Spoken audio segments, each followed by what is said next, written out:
Pada contoh 11.4 terlihat bahwa pemesanan dan pengiriman produk yang dilakukan secara bersama-sama bisa memberikan efisiensi biaya lebih baik dibandingkan pemesanan dan pengiriman produk yang dilakukan secara independen. Pada contoh 11.6 berikut, dijelaskan bagaimana jika pemesanan juga mempertimbangkan produk yang paling sering dipesan, sehingga bisa lebih mendekati kondisi optimal.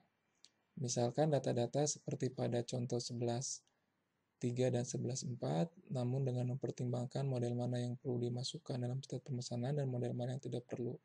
Tabel berikut menampilkan input data untuk perhitungan tersebut.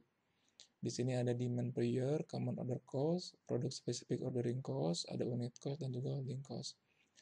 Langkah pertama adalah menghitung produk mana yang paling sering dipesan jika pemesanan dilakukan secara independen. Pada kasus ini, common order cost atau S dimasukkan dalam unsur perhitungan seperti pada rumus di samping. Dari perhitungan ini dihasilkan bahwa model Light Pro adalah model dengan pemesanan paling banyak, yaitu 11 kali per tahun.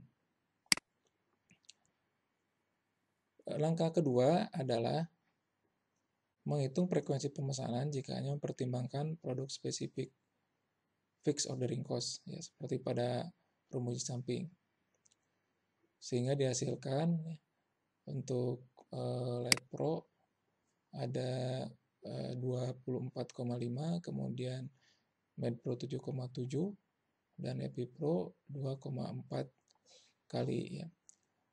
Langkah ketiga adalah menghitung frekuensi pemesanan setiap produk, ya, relatif terhadap produk yang paling banyak dipesan. Dalam hal ini adalah Light Pro. Kemudian dilakukan pembulatan integer ya, ke atas dengan menggunakan fungsi roundup kalau di Excel. Dari sini kita melihat bahwa melakukan pembulatan, ya, jadi hasil pada langkah pertama dibagi dengan hasil pada langkah kedua, sehingga menghasilkan pada langkah ketiga ini untuk Light Pro 1, ya.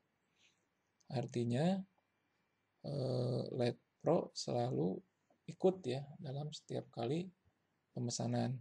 Kemudian Med Pro, ya, untuk Med Pro jadi hasil pada langkah pertama yaitu 11 dibagi dengan hasil pada langkah kedua untuk Med Pro, hasilnya adalah 2, yang artinya bahwa Med Pro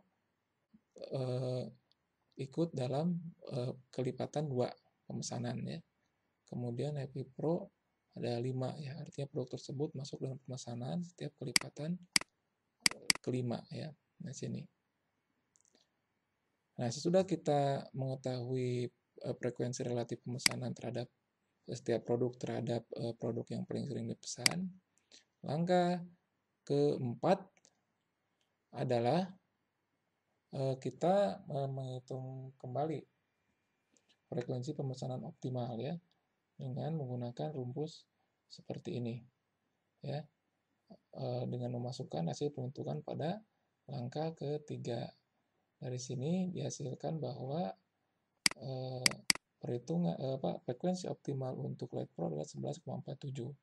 Sementara untuk Med Pro hasil dari Light Pro ini dibagi 2, ya, seperti ini. Kemudian untuk Epi Pro hasil dari Light Pro dibagi dengan 5. Langkah kelima atau terakhir kita hitung berdasarkan hasil perhitungan dari langkah keempat, yaitu frekuensi optimal pemesanan, ya, kita hitung biaya total tahunan, ya.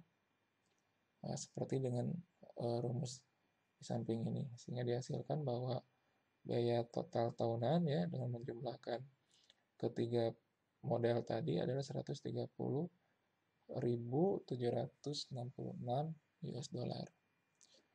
Nah, di sini adalah tabel 11.3, ya, menampilkan, ya, hasil dari perhitungan-perhitungan di atas. Juga di sini ada order size, ya, untuk setiap pemesanan, kemudian cycle inventory, average follow time. Hasilnya adalah tadi 130.766 US dollar. Dari hasil perhitungan ini, ya, terlihat bahwa dibandingkan dengan perhitungan pada contoh 11.4, ada penurunan biaya sebesar 5.761 US dollar atau sekitar 4%. Artinya ada efisiensi di sini ya.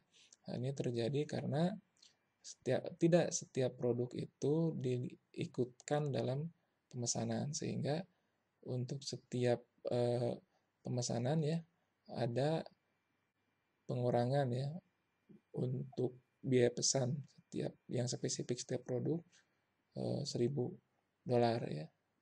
Seperti itu. Demikian dan terima kasih.